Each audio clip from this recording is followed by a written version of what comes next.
atom Niels Bohr. Pada tahun 1913, Niels Bohr dapat menjelaskan fenomena ini dengan menggunakan teori kuantum Max Planck. Menurut Bohr, spektrum garis menunjukkan bahwa elektron dalam atom hanya dapat beredar pada lintasan-lintasan dengan tingkat energi tertentu. Setiap kulit ditandai dengan suatu bilangan yang disebut bilangan kuantum, lambangnya N huruf kecil. Ini adalah lintasan-lintasannya. Ini K, L, M, N, O, P, Q. N sama dengan 1, N sama dengan 2, N sama dengan 3, N sama dengan 4, N sama dengan 5, N sama dengan 6, N sama dengan 7. Bilangan kuantum, lambangnya N huruf kecil. Bilangan kuantum 1, lambang kulitnya K. Jadi untuk lambang kulit ini ditulis dengan huruf kapital semua, dimulai dari huruf K. Jumlah elektron maksimum bisa dicari dengan rumusnya 2N kuadrat.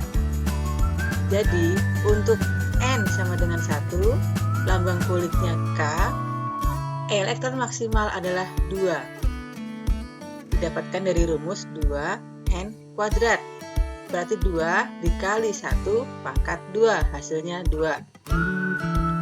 N sama dengan 2, lambang kulitnya L.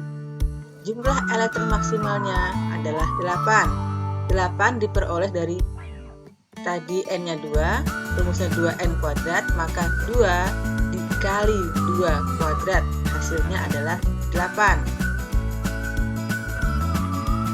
N sama dengan 3, lambang kulit M. Elektron maksimal adalah 18. N sama dengan 4, lambang kulit N. Elektron maksimalnya 32. N sama dengan 5, lambang kulit O. Jumlah elektron maksimal pada kulit O adalah 50. N sama dengan 6, lambang kulitnya P. Jumlah elektron maksimalnya adalah 72. Keadaan saat elektron mengisi kulit-kulit dengan tingkat energi terendah disebut tingkat dasar. Keadaan saat elektron ada yang menempati tingkat energi yang lebih tinggi disebut keadaan tereksitasi.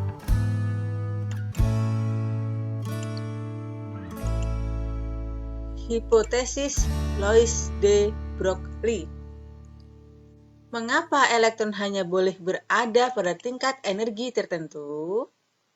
Louis de Broglie mengemukakan gagasannya tentang gelombang materi.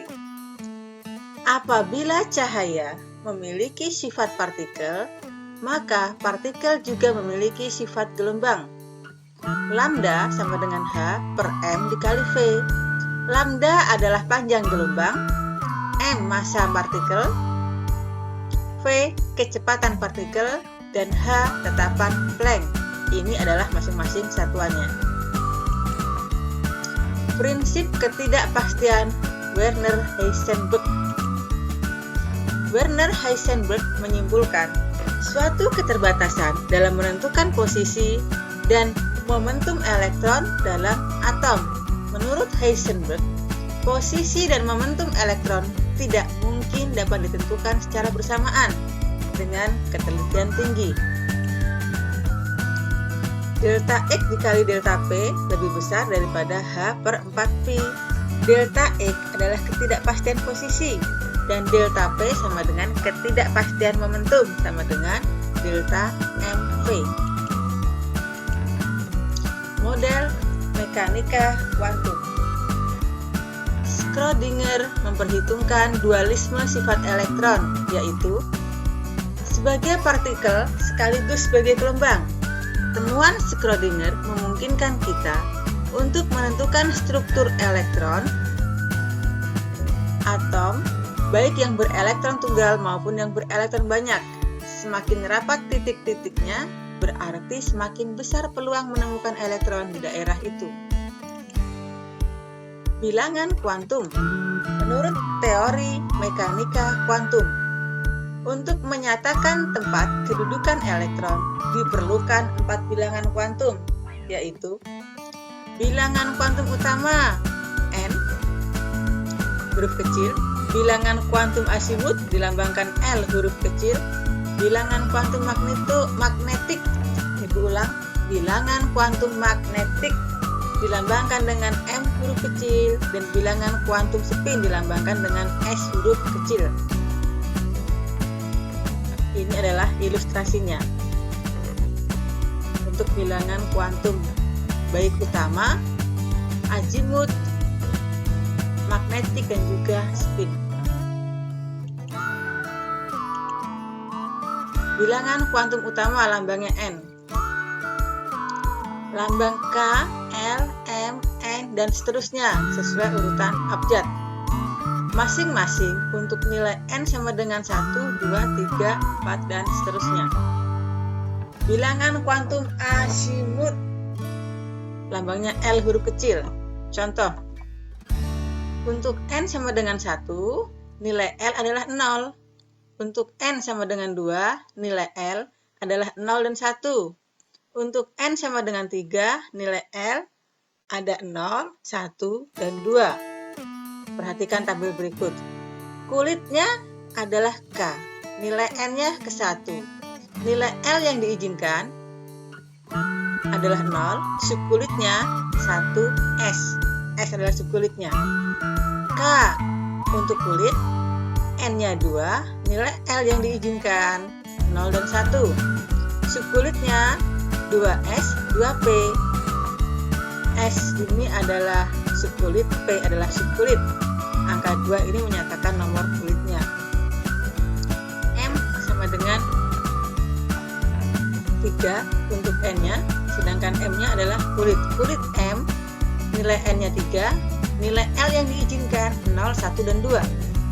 Subkulitnya 3S, 3P, 3D. Kulit yang ke N, kulitnya N huruf besar. Nilai N, bilangan kuantum utamanya adalah 4. Nilai L yang diizinkan ada 0, 1, 2, dan 3. Subkulitnya S, P, D, F. 4S, 4P, 4D, 4F. Artinya N-nya adalah 4 semuanya. Untuk subkulitnya ada 4S, P, D, dan F. Bilangan kuantum magnetik lambangnya M huruf kecil. Subkulit S, P, D, F. Diagram orbitalnya. Untuk subkulit S hanya ada satu orbital. Bisa juga untuk mengingat satu orbital ini kita sebut dengan satu kotak saja. Nilai M-nya 0. P, subkulit P, diagram orbitalnya ada 3 kotak. 1, 2, 3, atau ada 3 orbital. Nilainya adalah plus 1, 0, min 1 untuk nilai M-nya. D, subkulit D, ada 1, 2, 3, 4, 5. Ada 5 orbital. Untuk nilai M-nya di sini ada min 2, min 1, 0, plus 1, plus 2. Yang terakhir, subkulit F. Orbitalnya ada 1, 2, 3, 4, 5, 6, 7. F ada 7 orbital. Nilai M-nya negatif 3, negatif 2, min 1, 0, plus 1, plus 2, plus 3. Jadi ini untuk bilangan kuantum magnetik atau M. Bilangan kuantum spin lambangnya S huruf kecil. Prinsip larangan Pauli. Dalam satu atom tidak boleh ada 2 elektron yang mempunyai keempat bilangan kuantum N, L, M, dan S yang sama. Dalam satu orbital dibedakan dengan nilainya plus setengah dan negatif setengah. Jadi, dalam satu atom tidak boleh ada 2 elektron yang mempunyai keempat bilangan kuantum yang sama. N, L, M, dan S yang sama itu tidak boleh. Jadi nilai N, L, M, dan S itu tidak boleh sama dalam satu atom. Untuk membedakannya, maka dalam satu orbital dibedakan dengan nilai plus setengah dan negatif setengah. Bentuk dan orientasi orbital. Ini untuk orbital S, orbital P, orbital D, orbital F. Orbital-orbital F yang mempunyai bentuk yang lebih rumit dan lebih sukar untuk dipaparkan. Tetapi hal itu tidaklah merupakan masalah penting. Setiap subkulit F terdiri atas 7 orbital sesuai dengan 7 nilai M untuk L sama dengan 3.